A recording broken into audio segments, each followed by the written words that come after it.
หมอยสูงค่ะเมื่อในเป็นวันที่12เดือนธันวาคมที่11ปี2025เป็นวันพุธ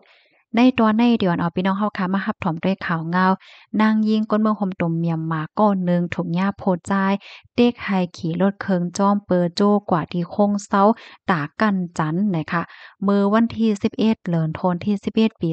2025โค้งปลิกหนองจอกเลยโฮมกันเสียวก็ตียอบก้มโตโพดจ่ายก้อนหนึ่งจื้อห้องว่านายเดวัดอำนันก็บังหมัดอายุไล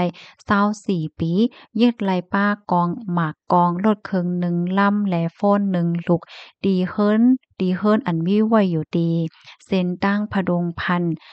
แขวงหนองจอกเมืองเกาะกุ้งเทพเฮ็ดไหนอ้อลองตั้งเปิงเป็นมันได้กอไหนคะนะเมื่อพ่วงข้าวยาม10โมงนั่นมีนางยิงก้นเมืองห่มตุ่มเมียมมาก้อหนึ่งอายุม20ปีเหตุการณ์อยู่หิมห้อมนั่นนะเข้ากว่าเติงลาดดีภูมิปนพรเขาดีโฮงปลิกหนองจอกว่าเมื่อข้าวยามกลางในเจ้าแต่เลยว่าเต็งขึ้นจ่ายค่ะนะว่า1โมงไป30มินิต ในวันเดียวกันวันที่11นั่นเนาะค่ะไหว้หลังเสมานั่งหรือการเลิกงานเหย้าเนี่ยก็ไปปอกขึ้นตีลือตีเศร้าเฮ็ดให้นั่นน่ะเนาะมันก็ปอกไกลกันมานั่งเนี่ยก็ไปปอกตีลือเฮ็ดให้เนาะก็ถูกย่าผู้จ่ายก็เนี่ยนะขี่รถเคิงเหี่ยวก็มากึดตีมานั่งนั่นเสียวก็เอากองแน่หงามานั่งว่างามันเหหลอกเงิดว่าเตเหียมเหี่ยวก็เอามกไว้ตีในป่าเอามกแปดตีในป่าน่ะ สังว่าเฮ็ดจ้อมหนังอันดีให้เฮ็ดในโพดใจายก็นั่นก็เด็กให้มานั่งในคืนขี่โลดเคิงเหี่ยวก็อ่อนเอามานั่งในกว่าตีโฮงเซารีสอร์ทตีหนึ่งเนาะเผื่อว่ากว่าถึงตีในห้องเหย้าในก้นใจายนั่นก็เอากองวางไว้ตีเผินหิมกูนอนนั่นนะเมื่อพ้องหนังนั้นในตั้งฝ่ายนางยิ่งก็เฮ็ดเกียงเหมือนจังหนังว่ายอมเนาะยอมโพดใจายก็นั่นเฮย้อนเปนว่าโกถูกย่าเฮ็ดดีเฮ็ดไหนนั่นน่ะนะ เฮแลมันนางเนี่ยก็ใจลอกลายเหมือนหนังว่าป้อเมินนามาเพราะว่าเฮาใครอยู่จ้อมกันแทงใครมีอีหังกันแทงในเฮาเนี่ยก็จังติดต่อหากันไล่อ้อย้อนอันหมายเฮิรนสีฟ้าย้อนติดกับสืบว่าอีหนึ่งคันแลเฮ็ดไหนนั่นน่ะเนาะจังกับสืบกันเมินนาอ้อเฮ็ดไหนนะกำแหน่อันโพจ่ายนั่นก็ลาดปานเฮอามันนางเนี่ยก็ไล่หมายเฮิรนสีฟ้าโพจ่ายก็ในกว่าลื่นสุดเนี่ยก็ มานั่งเนี่ยก็หลอดออกมาเฮ็ดเนี่ยเนาะกำในก่อนไหลโฮป้าว่าโพจักก็ได้จื่อว่าแคบหังมีจึงหือในย้อนเปนว่ามีไว้หมายเฟซหมายเฮิรนสีฟ้ายาวนั่นน่ะเนาะเฮ็ดแลมานั่งเนี่ยก็กว่าตึงลัดนี่ที่ภูมิพลพรเขาถึงที่ภูมิพลพรเขาเนี่ยก็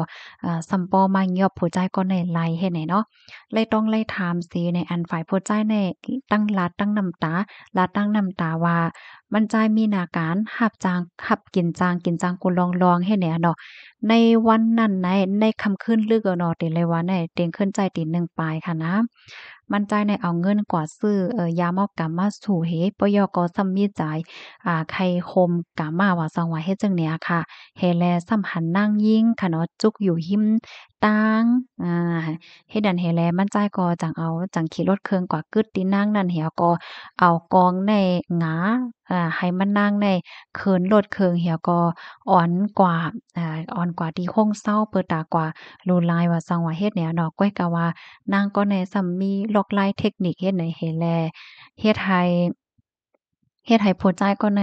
ซัมปอทุกข์ยากยอบในปอกกำไนเฮ็ดเนี่ยนะค่ะตั้งฝ่ายภูมิพลพรเขาเนี่ยเขาเอาตัวส่งเขาที่ห้องปลีกน้องจอกเปิดตาคับเครื่องปันรถตามกว่าจำหนักหมายมีวันเมืองมีนั่นข้อมูลตอนในคาลิปินมาที่ห้องการข่าวมติชนออกไว้นะคะพี่น้องค่ะถอมข่าวโหในยาวหันถึงจึงหือพองค่ะ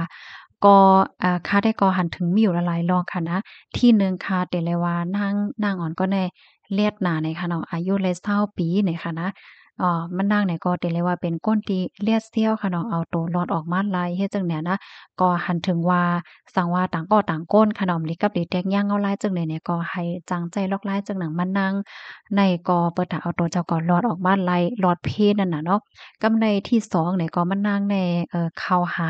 ภูมิพลพรเขาเนี่ยเนาะอันนี้ก็เป็นรองดีมันนั่งเฮ็ดถูกแม่นค่ะนะก็เบิ่งหั้งไหนเฮาค่ะมีวัดมีไหวเปรียบเสมือนได้เป็นแห่งการยานเมืองว่าในเสตะ เพราะว่าเฮาคาถุงยาเปิ้นมาหลูหลายป่นแปนไหนจึงเฮาเข้ากว่าตึงลาดที่ภูมิพลพรเขาไล่ค่ะเนาะเพราะว่ามีวัดมีไหวว่าซังว่าเฮ็ดจังได๋แน่ค่ะนะภูมิพลพรเขาไหนเปิ้นก็รับตึงลาดให้ก็ทัดมานังข่าวโหนได้เฮ็ดแหนนะยกอที่3ได้ค่ะหันถึงว่าตอนสอนเที่ยงอันแน่ลำลองน่ะค่ะเนาะกลางคืนลึกอะอันน้องไปก็ไปลุกที่เหตุการณ์ที่มาที่คลองไหนมาไฮไลต์สตินำๆค่ะเนาะกลางคืนลึกๆไหนมันก็อำลอดเพค่ะเนาะมันก็แค่ลีโกไว้อยู่หนังเก่าเพราะว่าได้ไปกว่าไปมาทีไรตั้งหลายสิมว่าก็เหลียวเนี่ยก็ให้ตื้อสติเนาะมื้อเหลียวใน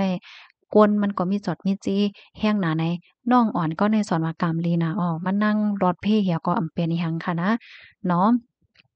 เพราะว่าแต่ก่อนแต่มาหั้งก้อยก็เหลียวกลางค่ำกลางคืนก็ให้เตอฟังสติกันในอันเนี้ยก็ย้ำย้ำว่าเดี๋ยวจังเป็นตอนสอนปันพี่ๆน้องๆเฮาค่ะเนาะให้จังไลฟังสติกันเฮ็ดให้ค่ะอ้อปยก็แทงตอนหนึ่งเนาะสาวๆเขาอันไทปันฟังแทงได้ว่าที่เป็นข้าวยามกลางคืนกลางวันก็ยาวเพราะว่าเฮาคาก่อนหลายมากหลายแหน่ก็คัดใจอย่าไปป้อนนงปิดนงป้อนน่ะค่ะเนาะเพราะว่านงปิดนงป้อนน่ะก็มันได้ใกล้ตาเปิ้นสังถกโกจังเป็นพี่ไหลเจิ้นได้เฮ็ดให้ค่ะอ้อ ย่อก็เที่ยงตอนหนึ่งแค่ปันฟังค่ะนะที่อันอยู่ห้องขาดห้องอยู่ไหลจังไหนในค่ะนะเพราะว่ากว่าครบทบไผเสิมว่าค่ะเนาะก้นฮู้จักก็ย่อมฮู้จักก็ย่อเพราะเปิ้นมาถามไต่ถามเหนือเฮาเลยจังไหนแน่บางเมียวๆในเฮาตับโหลดลาดเปิ้นซื้อค่ะเนาะเพราะเปิ้นถามว่าน้องอยู่จ้อมไผแหน่ให้ลาดว่าน้องอยู่จ้อมปอจ้อมแม่มันก็อยู่จ้อมปีอ้ายปีนางอยู่จ้อมโอ๊ยก็อยู่จ้อมกันอะไรก็อ้อลาดเฮ็ดไหนค่ะนะ บางปอกค่ะเนาะสาวๆเขามาก็คาทองอยู่ห้างก้อยก็เหลียวพอเปิ้นถามก็ลาดว่าอยู่ก็เหลียวก้อยคาซังซิงแหน่สังถกโกมันจังเป็นพี่เฮ็ดไหนเนาะอ้อค่ะเนี่ยก็ไม่อกไม่ใจถึงพี่ๆน้องๆเฮาค่ะแลย้อนเอามาสืบเปิ้นแผ่ปันจึงหนังไหนเฮ็ดเนี่ยเนาะยินจำปุกก็ค่ะหนังคือพี่น้องค่ะเดี๋ยวเลยรับถอมเลยรับพูดกันให้ก็จังเลยฟังกันนำๆนั่นก็ช่วยกันสืบเปิ้นแผ่แชร์กว่าเซกามในค่ะอ้อเนาะอ้อค่ะหมวยสงค่ะ